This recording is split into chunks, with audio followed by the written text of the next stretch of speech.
तेरी मैया को क्या हो गया लल्ला? जाते समय तो इतनी उत्साहित थी और आते हुए मुंह इतना उतरा हुआ है जैसे किसी ने इसकी बचिया खोल दी। मैया बड़ी माँ के दुख से दुखी है बाबा। सब कुछ ठीक तो है? आजा।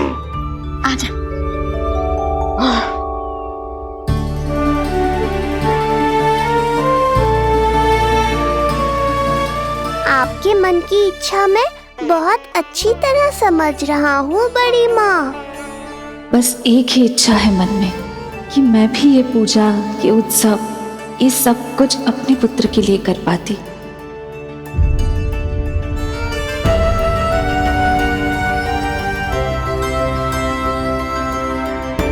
आपका दुख मुझसे छुपाना है जिज्जी।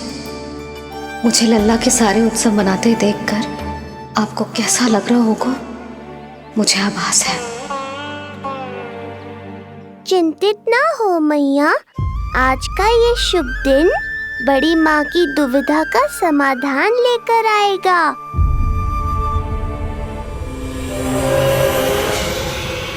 पर उससे पहले इस अनचाहे अतिथि उत्कच को संभालने के लिए मुझे निद्रा देवी की सहायता की आवश्यकता पड़ेगी। आ जाइए निद्रा देवी, यही समय है आपको दिए हुए वचन को पूरा करने का।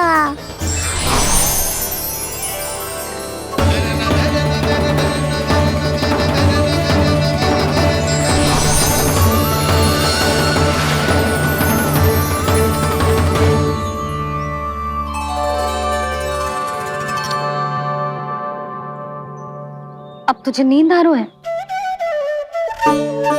कल रात को कही थी ना अच्छे से विश्राम कर लल्ला। जो तो सोगा, ऐसे तो सुलाने में इतनी उठा पटक करा तो है। अब देखो। नंदराज जी, रानी जी, पूजा की सारी तैयारियां हो गई हैं। अब विधि आरंभ कीजिए। पंडित जी, लल्ला बहुत गहरी नींद में सोगा हुआ है। जे पूजा में लल्ला की आवश्यकता नहीं है, बस आप दोनों हैं तो पूजा हो जाएगी। यशोदा, तुम लल्ला को उचित स्थान पर सुला दो, व्यर्थ ही यहाँ इसकी नींद टूटेगी। चल लल्ला, आजा।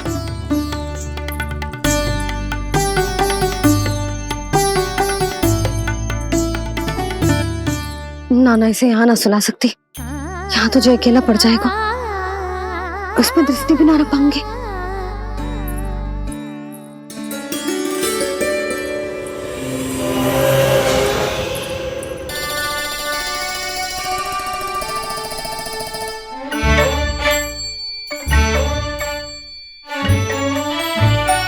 यहाँ सुलाया तो जे सारी की सारी आके इसके साथ खेलने लगेंगी, शांति से सो भी ना पाए कुछ।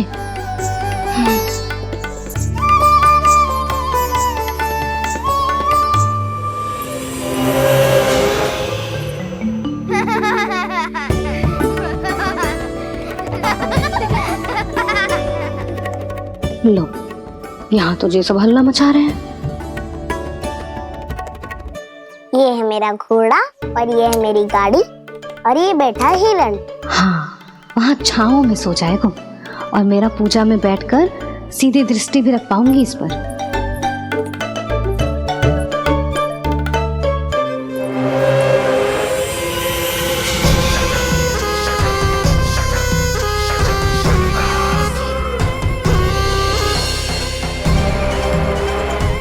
लगा था बहुत श्रम करना पड़ेगा इस बालक तक पहुंचने के लिए, किंतु ये तो हिरण का वो शावक निकला जो अपना वध करवाने के लिए स्वयं ही सिंह के माथ तक पहुंच गया है। उज्जवल, लल्ला पे दृष्टि रखेगो? हाँ रखूंगा ना ताई जी। खेल खेल में भूल तो ना जाएगो? ठीक है। ठीक है मतलब भूल जाएगो? ना ना, दृष्टि रखोगो। देखियो इसे कोई छेड़े ना, हाँ? और धूप लगे ना तो इधर उधर खसका के छाव में कर दी। अच्छा बच्चा। और हाँ, खिसकाते समय ध्यान रखियो लल्ला मेरी दृष्टि के सामने ही रहे। आप चिंता मत करो ताई जी, बचपन से ही बच्चों को संभालना आ तो है मुझे। यशोदा, शीघ्रता करो।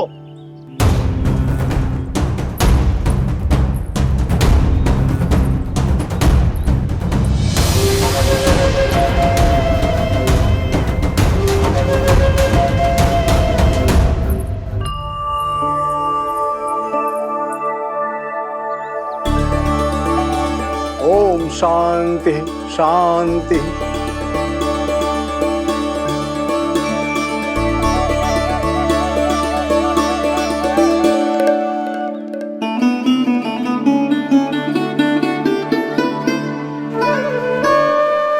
अब प्रथमेश भगवान श्री गणेश की पूजा करेंगे।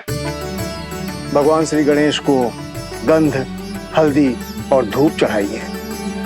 परम धाम परम ब्रह्म परेशम परमेश्वरम विघ्न निघ्नकरम शांतम पुष्टकांतम।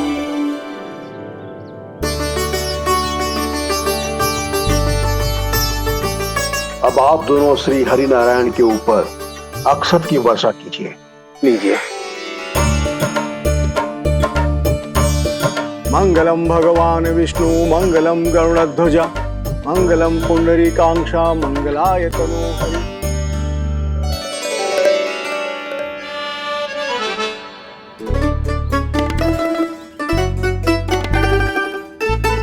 यशोदा,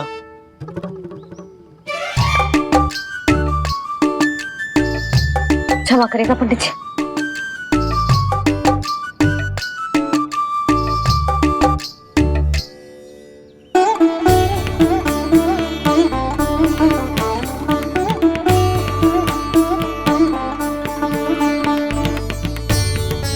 षोडशोपचार विधि संपन्न हुई।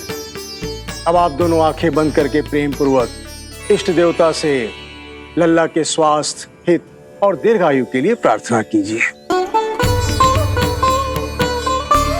परम धाम परम ब्रह्म परेशम परमेश्वरम विघ्न निघ्नकरम शांतम पुष्टकांतमनंतकम सुरासुरेंद्र सिद्धेंद्र स्तुतम स्तौम्य परात्परम सुरपति दिनेशम च गणेश कलायनम इदं स्तोत्रम महापुण्यम विघ्नशोकहरं।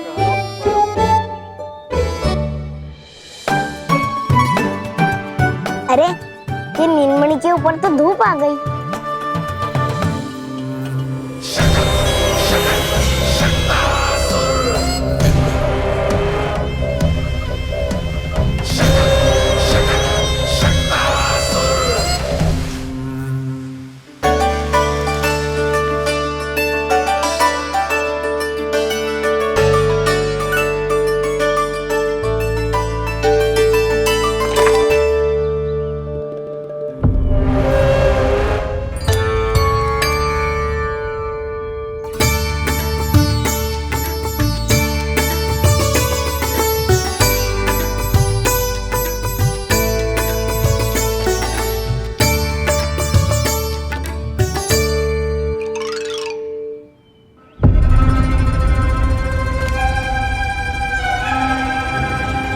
ये धूप तो बार बार आ रही है नीलमणि पर, किंतु ताई जी की बात भी माननी है। क्या करूं?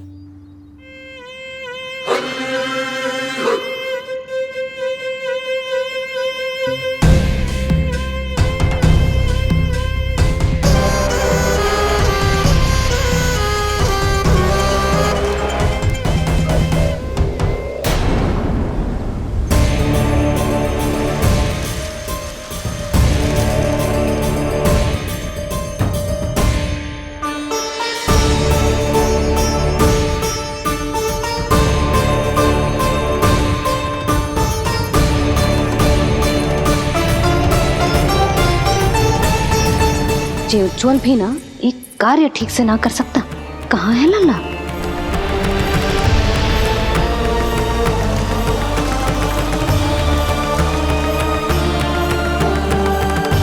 नारायणी नमोस्तुते। प्रार्थना संपन्न हुई। रानी जी, रानी जी कहाँ चली गई?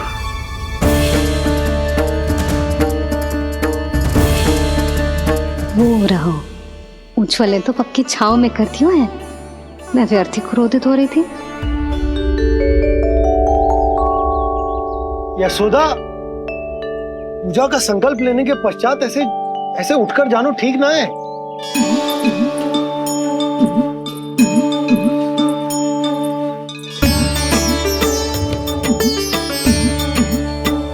यशोदा, स्मरण है ना जे जन नक्षत्र पूजा हम हमारे लल्ला के हित के लिए कर रहे हैं। ओम सहनावतु सहनो भुनक्तु सह वीर्ये करवावहै यस्मिनावदितमस्तु मा विद्विषावहै। ओम भद्रं कर्णेभिः सूर्यां देवं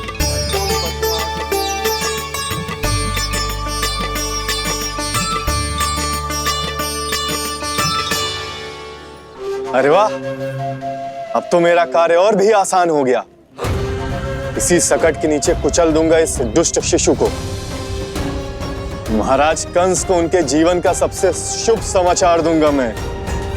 मेरी आशा है महाराज कि इस बार भी आपकी आशाओं पे कहीं हिमपात ना हो जाए। उत्कच उत्कच अपना कार्य अवश्य करेगा अस्ति, बल्कि अब तक तो कर भी चुका होगा। बस अब कुछ ही क्षण में शुभ समय।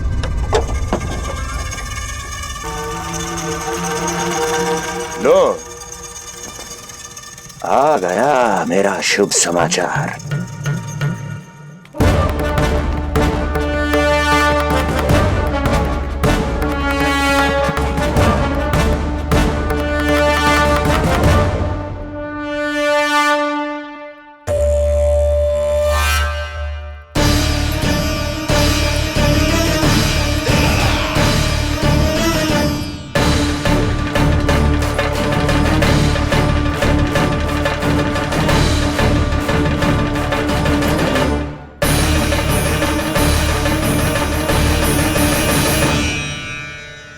शुभ समाचार की प्रतीक्षा कर रहे थे आप, पर आया कौन?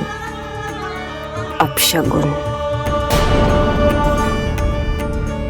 देवकी, वसुदेव, तुम दोनों यहाँ कैसे? मथुरा नरेश, हम दोनों आपके पास एक विनती लेकर आए।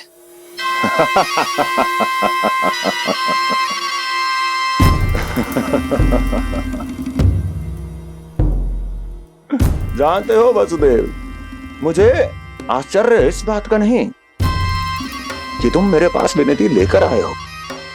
मुझे आश्चर्य इस बात का है कि तुमने ये सोच भी कैसे लिया कि तुम्हारी विनती यहां स्वीकार करी जाएगी।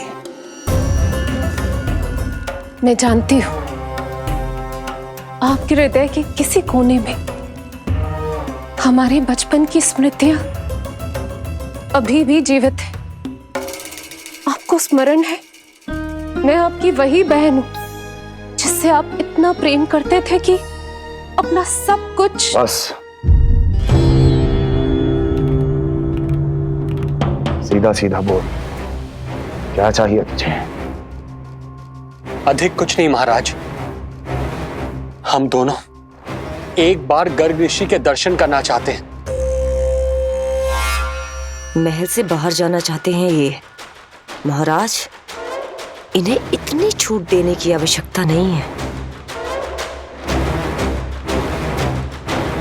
पर आपको यह सुनकर अच्छा नहीं लगेगा महाराज कि आपकी बहन और आपका बहनोई आपसे कुछ छुपा रहे हैं। मेरे दुखों का भार मेरे सहन शक्ति से अधिक हो गया था, इसलिए बहुत साहस बटोर कर आई हूं।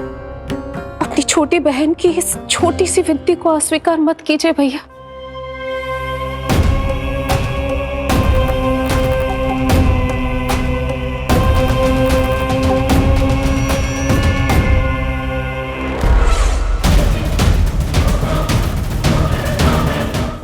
छी छी छी छी, कैसा भाई हूं मैं। मेरी बहन और मेरा बहनोई सामने खड़े हैं और मैं एक अभिमानी सम्राट की तरह इस सिंहासन पर बैठा हूं। छी, नहीं नहीं, ऐसे हाथ जोड़कर मुझे लज्जित ना करें। अरे हाथ तो मुझे जोड़ने चाहिए आप दोनों के सामने। ए देवकी, क्या तेरा भाई इतना निर्दयी है क्या? अरे तेरी एक छोटी सी इच्छा भी स्वीकार नहीं करूंगा क्या? क्या चाहती है? गर्ग ऋषि के आश्रम जाना है तो जा। कुंवर जी, आप तनिक भी चिंता मत कीजिए। कंस अपने परिवार की इच्छा पूरी नहीं करेगा तो किसकी करेगा? आप बस यात्रा की तैयारी कीजिए, आपकी यात्रा का प्रबंध शीघ्र ही हो जाएगा। धन्यवाद मथुरा नरेश। बहुत बहुत धन्यवाद भैया। ठहरिए।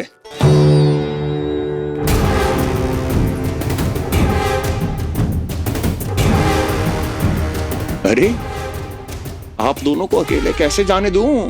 चिंता रहती है मुझे। 10 दिशाओं में शत्रु हैं मेरे, कहीं कुछ अनहोनी घटित हो गई तो? कुंवर जी, आप एक काम कीजिए, आप दुर्जन को साथ ले जाइए।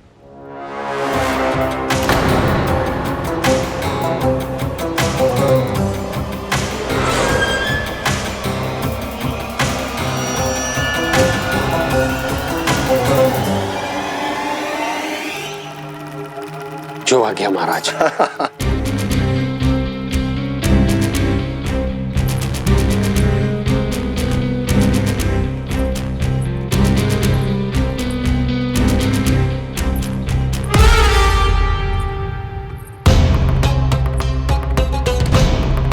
आपने इन्हें जाने की आज्ञा क्यों दी स्वामी? मेरा सुझाव क्यों नहीं माना आपने?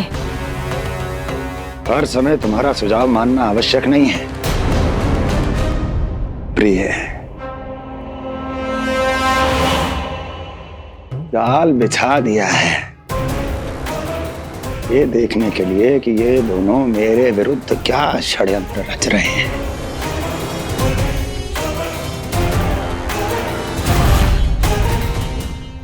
पूतना और सूक्ष्म बुद्धि की तरह मैं तेरे जाल में नहीं फंसूंगा विष्णु अवतार। उन्होंने तेरे सामने आने की भूल की थी, पर मैं तुझे दिखाई नहीं दूंगा। अदृश्य रूप में ही तेरा वध करूंगा।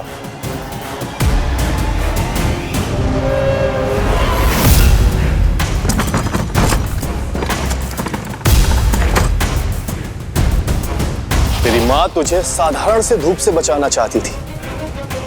क्या दशा होगी उसकी जब मैं तुझे सकट के नीचे कुचल दूंगा।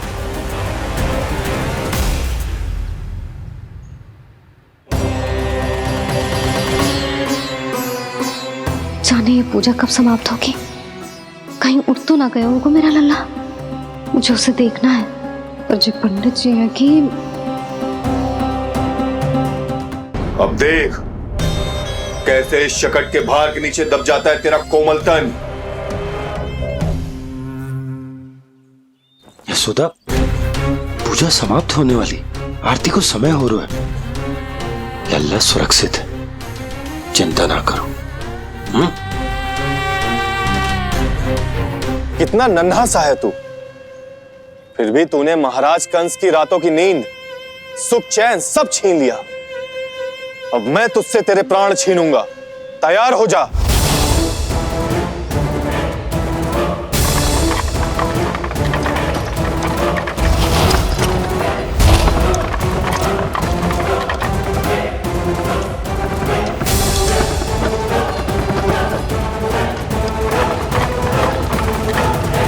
ये क्या हो रहा है?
कब इसके तन से विदा ले लेंगे इसे पता ही नहीं चलेगा। ताई जी! जशोदा ताई जी!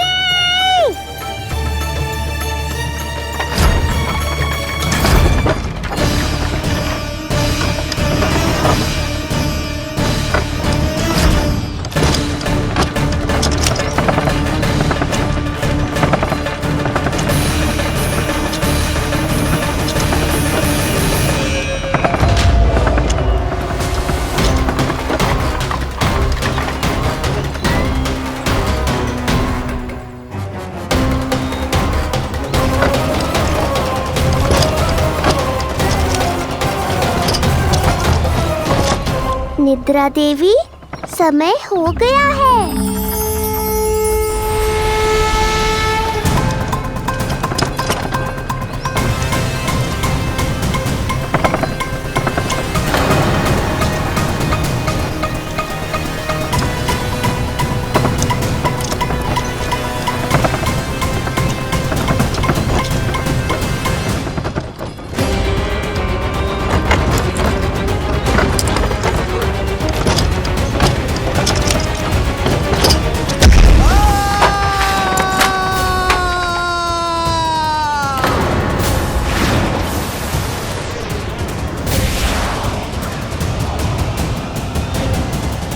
बोलो श्री नारायण भगवान की जय।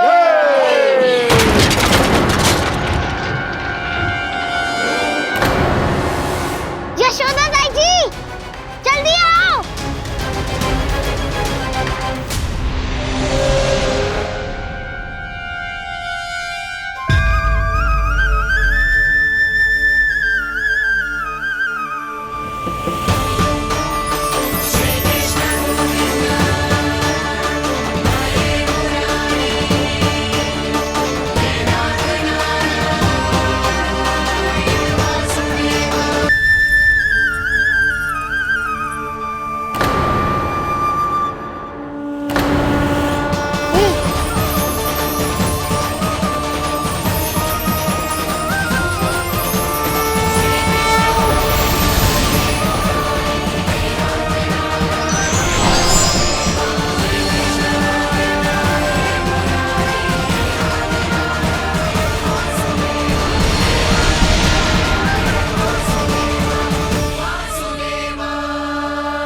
प्रभु,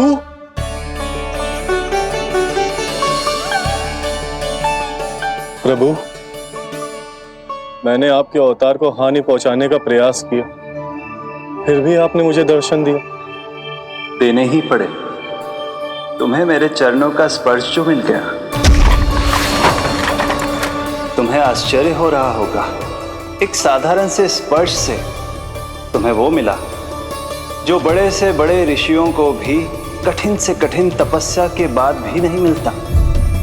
इसका उत्तर तुम्हारे अतीत में छुपा है। दैत्य हिरण्याक्ष के पुत्र के रूप में तुम्हारा जन्म हुआ था।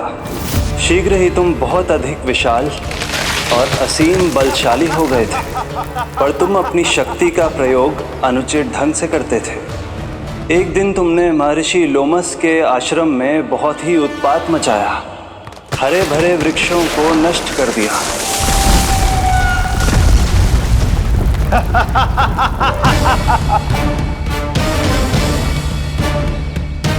देख क्या रहे हो ऋषिवर? ये विशाल वृक्ष भी मेरे इस विराट तन के आगे कुछ भी नहीं है। जिसे स्वयं अर्जित तक नहीं किया, उस तन पर इतना अभिमान, तो सुन ले, जिनसे तेरा तन बना है उन्हीं पंच तत्वों में इसी क्षण ये विलीन हो जाएगा। ये मेरा श्राप है तुझे, मेरा श्राप है तुझे।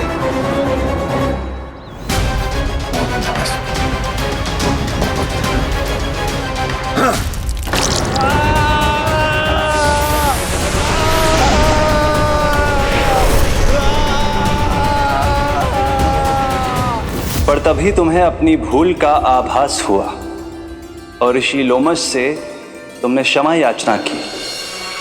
क्षमा करे ऋषिवर, क्षमा करे। मैं मूर्ख, अभिमानी हूँ, अज्ञानी हूँ, परंतु आप तो दया के सागर है। कृपा करे ऋषिवर, कृपा करे। बिना तन के मैं कैसे जीवित रह पाऊंगा? तुम जीवित भी रहोगे और अपने दैनिक कार्यों का संचालन भी कर पाओगे, किंतु सजीव प्राणियों या निर्जीव वस्तुओं की सहायता से। ऐसा जीवन तो मृत्यु के समान है ऋषिवर। इससे अच्छा है आप मुझे जीवन से मुक्ति दे दो। मुक्ति भी अवश्य मिलेगी तुम्हें, पर जब तुम परम प्रभु श्री हरि नारायण के चरणों का स्पर्श करोगे। और यही नहीं शक्तासुर, कल जब तुम मुझे खोज नहीं पा रहे थे तब भी तुमने हार नहीं मानी। 7 प्रहर तक 7 बार मेरी और मेरे गोकुल की परिक्रमा की। इस क्रम में तुमने अनजाने में ही अपना पश्चाताप पूरा किया और पुण्य अर्जित कर लिया।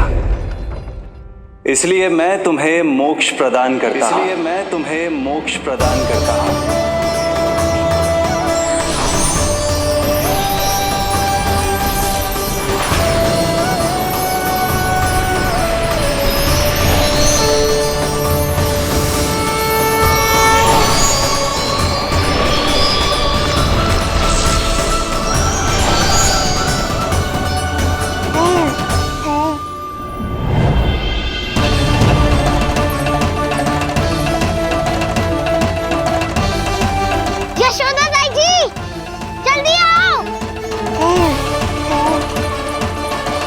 नीलमणि, मेरा लल्ला। लल्ला, तुझे कुछ हुआ तो ना है ना? तुम ठीक तो है ना? मेरा नीलमणि, मेरा प्यारा बच्चा।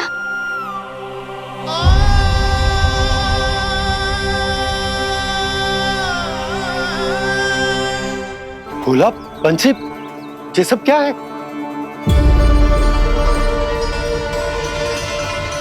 उज्जवल, ये किसने करो है? और देख, कहानी मत सुनाइयो। उज्जवल पुत्र, कैसे हुआ ये सब? किसने किया? और किसने? महाबली नीलमणि ने बड़ी ताई जी।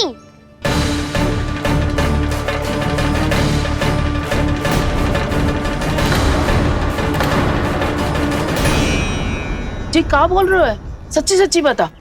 लो, फिर फंस गया उज्जवल। मैं सच्ची कह रहा हूँ। अचानक तीव्र वेग से वायु चली। फिर ऐसे लगो जैसे कोई भूकंप आ रहा है। और फिर जब मैंने देखा तो ये सकट अपने आप हिल रही थी, खड़खड़ खड़खड़ खड़खड़ खड़खड़। फिर मैंने साहस दिखाया और उस सकट को रोकने का प्रयास करो।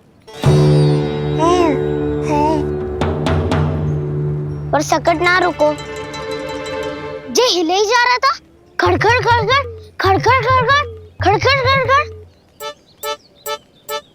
और फिर ऐसे ही हिलते हुए अचानक से आगे बढ़कर सीधा नीलमणि के ऊपर चला आए हो। फिर सकट भी हिल रहा था, खड़खड़ खड़खड़, और सकट का सामान भी हिल रहा था, थरथर थरथर। ऐसा लगो जैसे सकट नीलमणि को कुचलने को।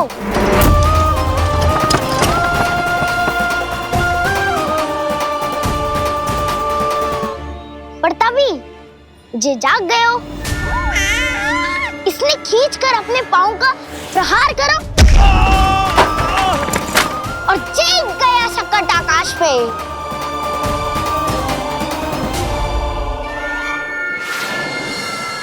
और फिर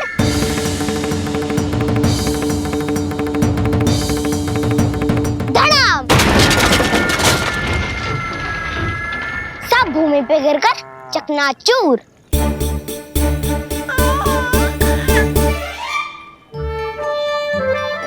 मैं सच्ची कह रहा हूँ ताई जी, नीलमणि के पैर का स्पर्श होते ही वो सकट ऐसे वायु में उड़ी जैसे कोई फूल। अच्छा, और जो तेरे हाथ में ये माखन है, ये भी अपने आप उड़ के आ गया होगा ना?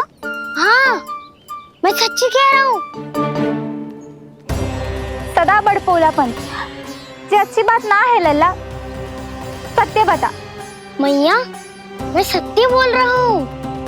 ये सकट अपने आप ही आयो था और नीलमणि के प्रहार करते ही दूर जा गिरो।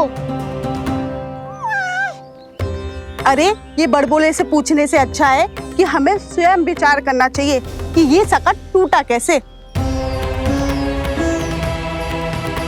हाँ नंदराज, हाँ हम भी आरती के लिए भीतर चले गए थे। हाँ।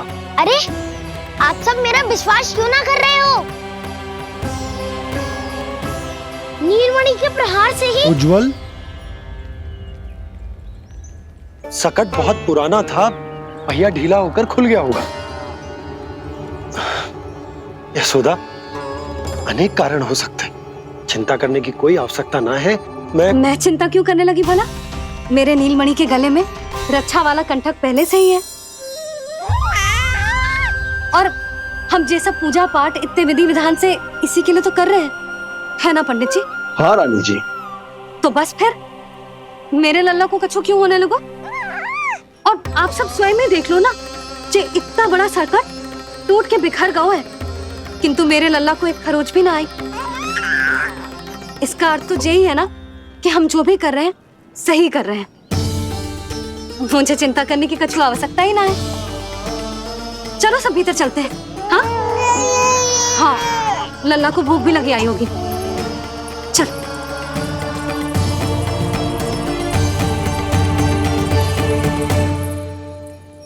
नंदराज जी, अब हमें भी आज्ञा दीजिए। प्रणाम पंडित जी। ध्यान कहाँ था तुम दोनों का? और अधिक सावधान रहने की आवश्यकता थी ना? क्षमा कीजिए नंदराज।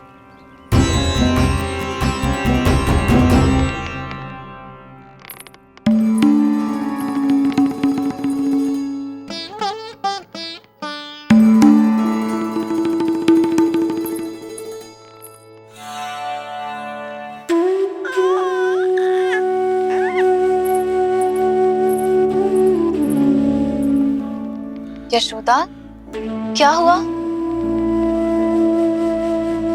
बोलो ना, क्या सोच रही हो? मुझे बहुत चिंता हो रही है जीजी। मेरे लल्ला के साथ कुछ ना कुछ दुर्घटना होती रहती है। अरे अभी बाहर ही तुम सबको समझा रही थी, अब भीतर आते ही क्या हो गया तुम्हें? बाहर समझाने वाली मैं ना थी जीजी, वो तो गोकुल की रानी जसोदा थी, किंतु भीतर से मैं अपने नीलमणि की मैया हूँ, बस। और एक मैया को कितनी चिंता होती है, इसे आपसे अधिक कौन जान सकता है। बहुत बड़ा धक्का लगा है मैया को इस घटना से। अब तो ये मेरी रक्षा के लिए और भी अधिक चिंतित हो जाएंगी। यंत्र का कंठक, पूजा पाठ, इतने सारे प्रहरी, सुरक्षा के प्रबंध, यदि इतने सबके बाद भी मैं अपने लल्ला की रक्षा न कर पाई तो मुझसे अधिक अभागी कौन हो सकती है। मैं तुम्हारे मन की दशा समझती हूँ यशोदा। इसी चिंता के कारण ही तो मैंने आज तक अपने पुत्र को छुपा कर रखा है। मैं जानती हूँ जीजी, मैं समझती हूँ। मैंने तो नीलमणि के लिए इतने सारे संस्कार भी करो है, पूजा पाठ की है, किंतु मैंने तो आज तक अपने पुत्र का एक भी संस्कार नहीं किया है। आंसू पोंछ लीजिए बड़ी माँ, शीघ्र ही सब कुछ ठीक हो जाएगा। जब मैंने उसे जन्म दिया उसके बाद से आज तक न उसे घर के बाहर लाई हूं, न कोई संस्कार किया है। मैं तो उसका नामकरण भी नहीं करवा पाई हूँ यशोदा। उसके जन्म के समय स्वामी ने ये संदेश भिजवाया था कि उस कंस को हमारे पुत्र के बारे में तनिक भी भनक नहीं पड़नी चाहिए। तब से आज तक भय के छाव में जीती आई हूँ कि वो कंस कहीं हमारे पुत्र को भी ना मार दे, जैसे देवकी के सारे संतानों को मार दिया है। ये आशंका कभी सत्य नहीं होगी बड़ी माँ, मैं हूँ ना। माँ अपनी संतान के मन की बात बिना कहे ही समझ जाती है। आप भी समझ जाओ ना मैया।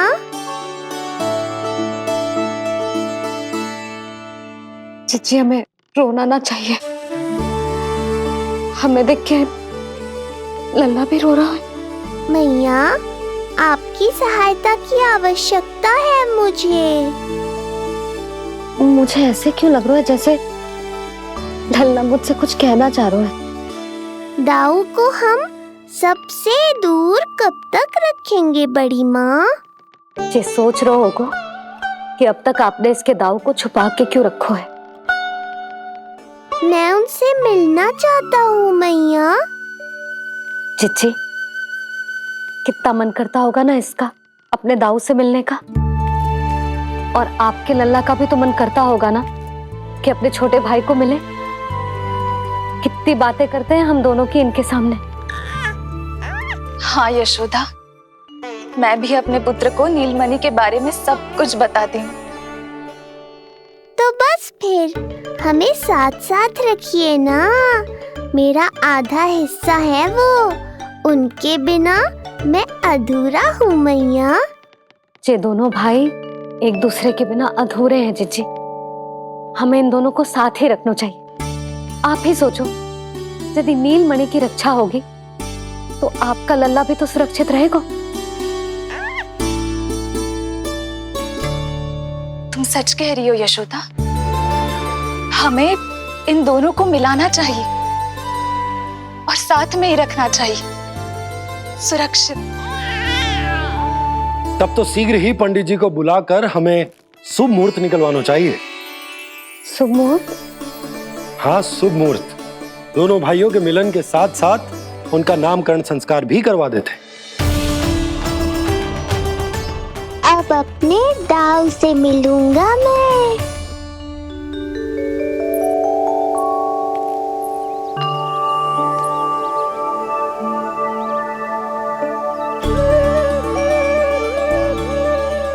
ऋषिवर की दिव्य आभा के कारण ये वातावरण कितना शुद्ध, कितना पवित्र लग रहा है ना।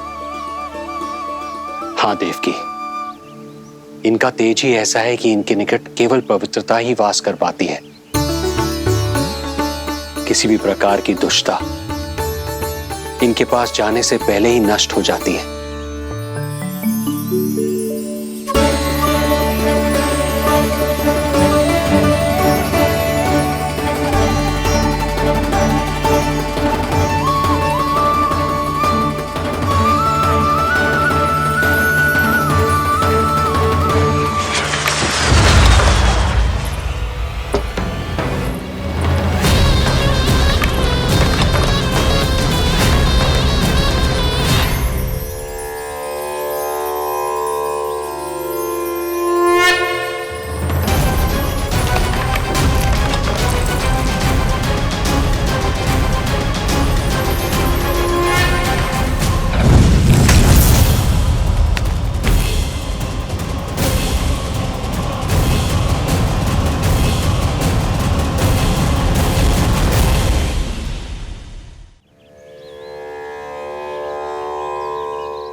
इनका तेज ही ऐसा है कि इनके निकट केवल पवित्रता ही वास कर पाती है।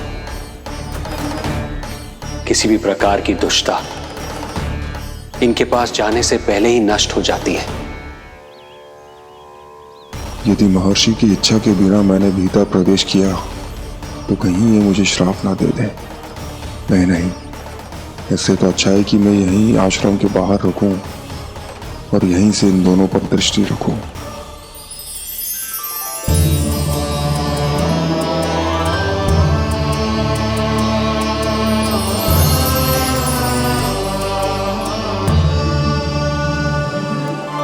आपके आने का आभास हो गया था राजन। गुरुदेव, जो संतानें हमने खो दी है उनका श्राद्ध करवाने की विनती लेकर हम आपके पास आए हैं। आपका आना व्यर्थ नहीं जाएगा राजन, परंतु मुझे आभास हो रहा है श्राद्ध कर्म इस भेंट का एकमात्र कारण नहीं है।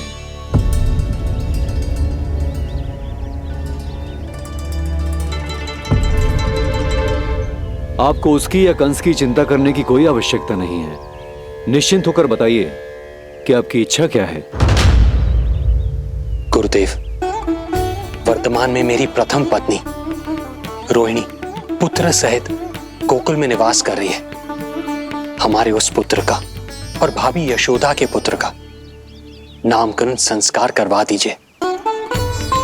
बस यही हमारा सौभाग्य होगा। मुझे कुछ सुनाई क्यों नहीं दे रहा है?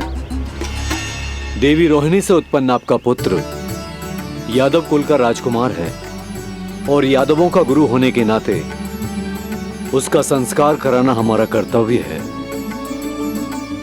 परंतु यशोदा पुत्र का नामकरण वो आप मुझसे क्यों करवाना चाहते हैं?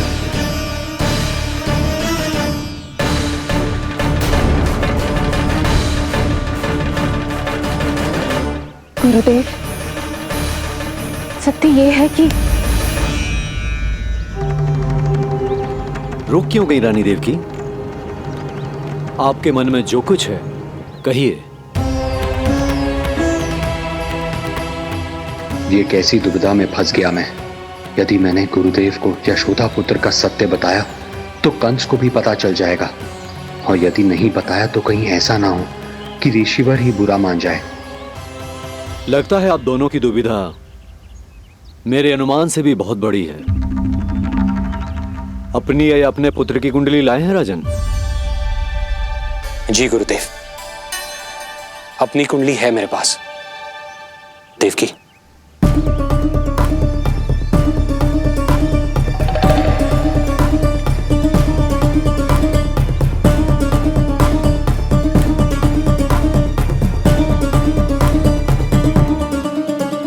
जो रहस्य आप नहीं बता पा रहे हैं राजन, वो ये कुंडली बताएगी।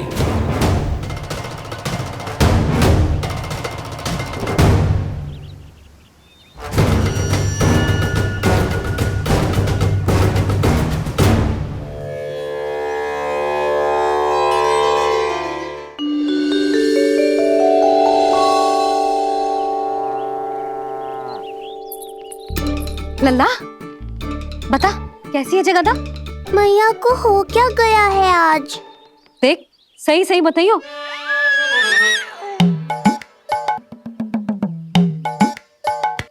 अच्छी है ना? पसंद आएगी ना उसे? हाँ? या फिर जे मोर पंख वाला मुकुट दे दूं? पहली बार मिल रहा है तू, उपहार तो देना चाहिए ना? पर बड़े तो वो है ना मैया, उपहार तो वो देंगे मुझे।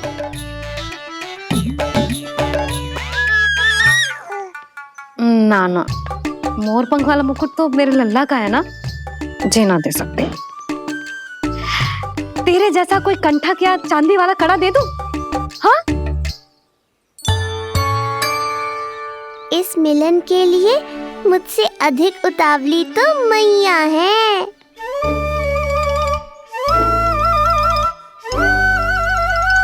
अच्छा, जे उपहार छोड़, तू तो जे बता कि तू उसे बुलाएगा क्या कह के? अन्य सभी के जैसे बड़े भैया या गांव वालों के जैसे दद्दा बुलाएगो, या फिर बड़े नगरों में जैसे बुलाते हैं ज्येष्ठ ज्येष्ठ भ्राता बुलाएगो, या फिर प्रेम से बुलाएगो दाऊ दाऊ बुलाएगो ना?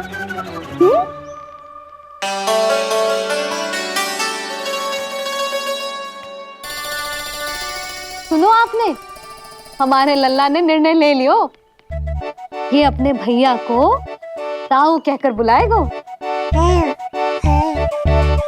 अरे वाह, लल्ला ने बोलना भले ही ना सीखो, परंतु तुम्हें बता दियो। और नहीं तो क्या, लल्ला कुछ कहे ना कहे माँ तो समझ जाती है ना लल्ला?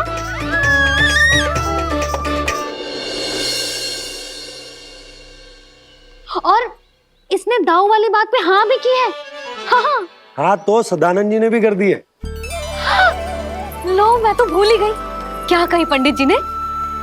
बता तो उन्हें यशोदा, बाहर से आया हूँ, हाथ पैर तो धो लूं। हाँ, ले लो। अब बताओ, कब का मुहूर्त निकालो है? तनिक हाथ मुंह पूछ लो, अब बताओ क्या कही उन्होंने? यशोदा थक गए हूँ, तनिक सांस तो लेने दो। हार से आया हूँ, जलना पूछोगी?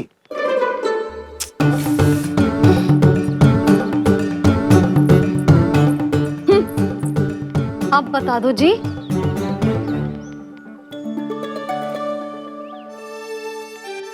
बाबा अब बता भी दो, नहीं तो खेल खेल में खेल हो जाएगा। हाँ बताओ।